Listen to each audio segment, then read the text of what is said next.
사로방에 무레배들을 몰아낸 지 사흘이 지났다. 백운 표국에는 폭풍 전야와 같은 고요함이 감돌았다. 구양독을 내쫓긴 했으나 사로방주가 가만히 있을 리 없었다. 사로방은 시작일 뿐이다. 그 배후에 있는 무림맹의 그림자들을 걷어내려면 지금의 내공으로는 부족해. 진무결의 머릿속에 전생에 들었던 전설적인 영물의 소식이 떠올랐다. 설산 깊은 곳, 만년의 기운을 머금은 천지영란. 그것이 필요하다. 진무결은 서재에서 붙인 진태산을 마주했다. 아버지, 잠시 표국을 비워야겠습니다. 이 시국에 어디를 가겠다는 게냐? 사로방 놈들이 언제 다시 들이닥칠지 모르는데. 진태산의 눈에는 아들에 대한 대견함과 걱정이 교차했다. 사흘 전 아들이 보여준 무공은 기적과 같았으나 상대는 수백 명의 단원을 거느린 사파 조직이었다. 아무리 무공이 뛰어나다 해도 다중을 상대하기엔 한계가 있는 법이다. 그들을 완전히 뿌리 뽑기 위해선 제 내공이 더 깊어져야 합니다. 사흘이면 충분합니다. 사흘이라 그래. 이제 내 결정을 내 어찌 맡겠느냐. 조심히 다녀오거라. 진태사는 더 이상 묻지 않았다. 3일 전 아들의 눈빛을 본 순간 그는 알았다. 이제 자신의 아들은 더 이상 어린애가 아니라는 것을, 무엇인가 큰 결심을 품고 있다는 것을. 진무결은 부친에게 깊이 예를 표하고 서재를 나섰다. 문을 나서는 그의 뒷모습을 바라보던 진태사는 작게 한숨을 내쉬었다. 저 아이는 점점 낯선 사람이 되어가는구나. 하지만 그것이 이 표국을, 이 가문을 지킬 길이라면. 진무결은 곧장 표국을 나서 북쪽으로 향했다. 목적지는 황성에서 북쪽으로 200리를 가야 하는 설산 지대였다. 평범한 여행자라면 최소 나흘은 걸릴 거리였지만 그는 가벼운 경공으로 산길을 질주했다. 해가 중천에 뜨고 다시 서산으로 넘어가며 하루가 지났다. 산세는 점점 험해지고 공기는 차가워졌다. 초봄이라 했지만 이곳은 여전히 겨울의 영역이었다. 북천설산. 전생에서 무림맹의 살수로 활동할 당시 맹주 천태왕이 비밀리의 수하들을 보내 취하려 했던 영물이 이곳에 있다. 천지영란. 천년에 한 번 피어나는 영초로 만년설의 정기를 품고 자라 복용하는 자에게 수십 년 공력을 선사한다는 전설의 영물. 전생에서 천태왕은 이것을 얻기 위해 신복 중에 신복인 혈이 노인을 보냈으나 결국 실패로 돌아갔었다. 그 이유를 진무결은 정확히 알고 있었다. 천지영란은 개화 시기가 극도로 짧았다. 천무력 718년 초봄, 정확히 3월 보름, 전후 사흘. 그 기간을 놓치면 영란은 시들어버려 아무 효과도 없는 잡초가 되어버렸다. 천무력 718년 3월 14일. 지금이 아니면 만개한 영란을 얻을 수 없다. 진무결의 발걸음이 빨라졌다. 경공을 펼쳐 눈 덮인 바위를 건너고 얼어붙은 폭포를 타고 올랐다. 보통의 무인이라면 엄두도 내지 못할 험로였지만 전생의 기억을 지닌 그에게는 익숙한 길이었다. 험준한 설산을 오르기를 반나절. 살을 에이는 추위가 20살 청년의 몸을 압박했다. 전생의 기억이 없었다면 벌써 목숨을 잃었을 절벽 끝에 다다랐을 때 진무결은 걸음을 멈췄다. 바람이 울부짖고 눈보라가 시야를 가렸다. 하지만 그의 눈은 정확히 한 곳을 향하고 있었다. 만년설이 쌓인 거대한 바위 틈바구니에서 은은한 백색 빛이 뿜어져 나오고 있었다. 찾았다. 진무결은 조심스럽게 바위 틈으로 몸을 밀어넣었다. 좁은 틈새를 지나자 작은 동굴 같은 공간이 나타났다. 그곳은 바깥의 혹독한 추위와 달리 신비로운 온기가 감돌고 있었다. 동굴 중앙 만년설 사이로 피어난 영롱한 난초가 있었다. 하얀 눈보다 더 순백의 꽃잎에 푸른 줄기가 영롱하게 빛나는 모습은 마치 천상의 신비로운 꽃을 보는 듯했다. 천지영란이었다. 완벽하다. 만개한 상태로군. 진무결은 조심스럽게 그것을 뿌리째 캐냈다. 뿌리에서 뿜어져 나오는 온기와 냉기가 동시에 느껴졌다. 극한의 환경에서 자란 영물이기에 극양과 극음의 기운을 동시에 품고 있는 것이다. 그는 주저없이 천지영란을 입에 넣었다. 오독. 난초를 씹는 순간 진무결의 몸이 경직되었다. 쿵! 단전에서 폭발적인 냉기와 온기가 동시에 소용돌이치기 시작했다. 차가운 기운은 뼈를 얼리려 하고 뜨거운 기운은 살을 태우려 했다. 두 기운이 제멋대로 날뛰며 경맥을 파괴하려 들었다. 보통의 무인이라면 그 충격을 견디지 못하고 혈맥이 터져 죽었을 터였다. 실제로 전생에서 혈이 노인이 이것을 얻었어도 복용하지 못한 이유가 바로 이것이었다. 극한의 두 기운을 동시에 제어할 수 있는 내공신법이 없었던 것이다. 하지만 진무결은 달랐다. 그는 전생에서 익힌 최고의 운기법인 월영대주천을 즉시 가동했다.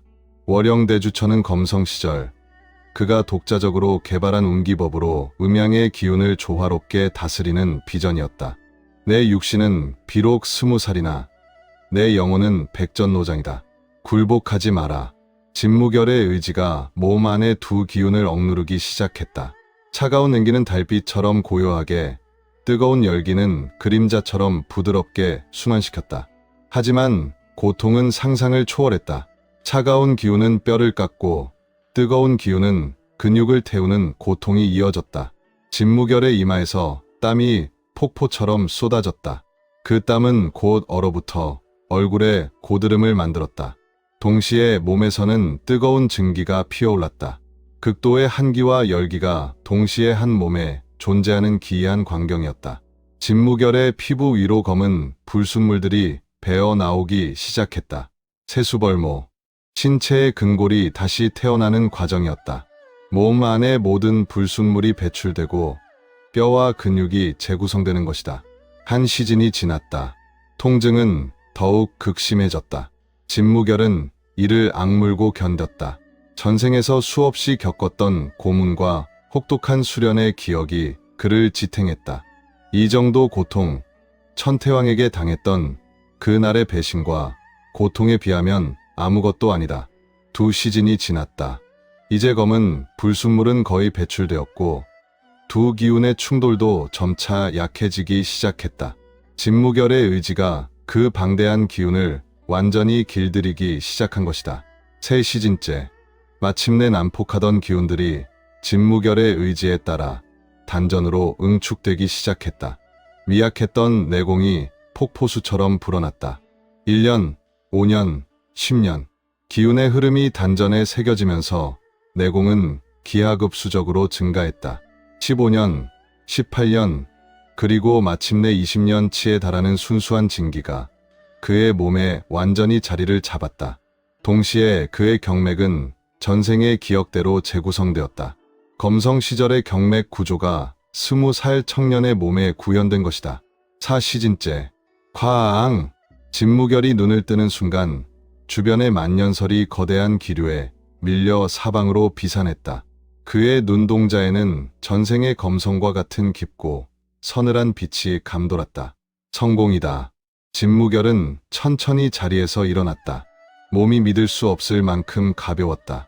불과 몇 시간 전과는 차원이 다른 느낌이었다.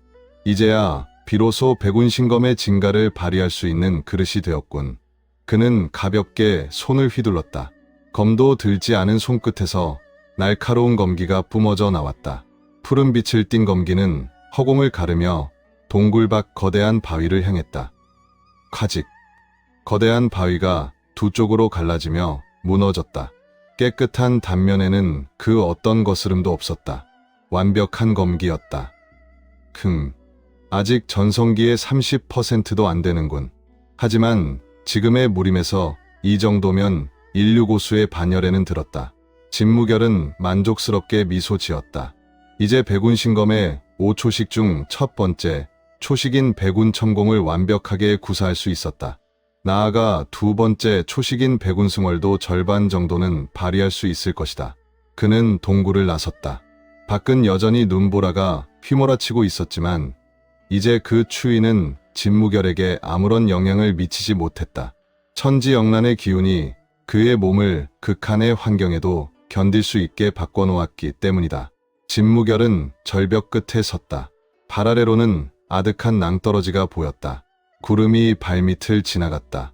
그는 천천히 눈을 감고 천지의 기운을 느꼈다. 바람의 흐름, 눈의 움직임, 대지의 맥박, 모든 것이 그의 감각 안에 들어왔다. 이것이 인류 고수의 경지였다. 천지와 하나 되어 자연의 이치를 느끼는 것.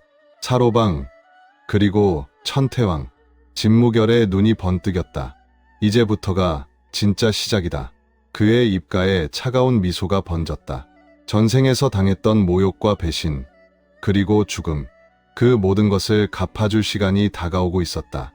하지만 그가 돌아가야 할 백운표국에는 이미 검은 그림자가 들이우고 있다는 것을 그는 아직 알지 못했다. 같은 시각, 황성, 백운표국에서 30리 떨어진 음산한 저택, 사로방의 본거지였다. 어둠 속에서 여러 인형들이 모여 있었다. 모두 무림의 이름을 날리는 사파의 고수들이었다. 그들은 상석에 앉은 한 노인을 바라보고 있었다. 사로방주 염라귀수 독고염, 70을 바라보는 노인이었지만 그의 눈빛은 독사처럼 날카로웠다. 얼굴 한쪽에는 오래된 화상 자국이 있었고 손은 검게 변해 있었다. 수십 년간 독공을 수련한 결과였다. 구양독이 패배했다는 소식을 들었소. 독고염의 목소리는 차갑게 가라앉아 있었다. 예, 방주님, 진무결이라는 놈이 갑자기 고수가 되어 구양독 형제를 크게 다치게 했다 합니다. 그래서 구양독은 어디 있소? 병상에 누워 있습니다. 중상을 입어. 쓸모없는 놈. 독고염이 손을 들어 탁자를 내리쳤다. 탁자는 그의 손길이 닿자마자 검게 변하며 썩어 들어갔다. 독장이었다. 백운표국 따위에 당하다니. 우리 사로방의 위신이 말이 아니오. 방주님, 진정하십시오. 이미 대비책을 세웠습니다. 한 중년인이 나서며 말했다. 사로방의 전략가로 불리는 포살귀 마천운이었다. 대비책? 예. 인근의 혈도문, 흑풍채, 철골단 3곳과 연합했습니다. 총 200명의 무사를 동원할 수 있습니다. 오호, 제법이군. 그렇다면 3일 후 백운표국을 완전히 짓밟을 것입니다. 진무결이 아무리 고수라 해도 200명을 당해낼 수는 없을 것입니다. 마천운의 말에 주변의 사파 무사들이 흉악한 웃음을 지었다. 좋소. 하지만 그것만으론 부족하오. 독고염이 일어서며 말했다. 백운표국을 멸문시키는 것은 기본이고 그 진무결이란 놈은 내가 직접 상대하겠소. 감히 우리 사로방을 무시한 대가를 톡톡히 치르게 해주지. 방주님께서 직접 나서신다면 그 놈은 이미 죽은 목숨이나 다름없습니다. 사파 무사들이 일제히 환호했다. 독고염은 창밖을 바라보았다. 어둠 속에서 그의 눈이 불길하게 빛났다. 진무결, 내 놈이 아무리 고수가 되었다 한들 이 독고염의 상대가 될 수 있겠느냐. 30년 독공의 위력을 똑똑히 보여주마. 한편 만사통, 황성의 정보를 총괄하는 비밀 조직인 만사통의 지부에 급박한 소식이 전해졌다. 긴급, 사로방이 소문파들을 규합하여 백운표국 공격을 준비 중. 정보원의 급보를 받은 만사통 황성 지부장 소천풍은 즉시 부하를 불렀다. 당장 백운표국에 이 소식을 전하라. 빠르게. 예, 지부장님. 전령이 황급히 뛰쳐나갔다. 소천풍은 창밖을 바라보며 중얼거렸다. 진태산 형, 이번엔 위기가 너무 크다. 진무결이 제때 돌아오길 바랄 수밖에. 북천설산, 산 아래를 내려다보는 진무결의 미소는 차가웠다. 그는 아직 표국에 들이운 위기를 알지 못했다. 하지만 그의 직감은 뭔가 불길한 기운을 감지하고 있었다. 서둘러 돌아가야겠군. 진무결은 경공을 펼쳐 산을 내려가기 시작했다.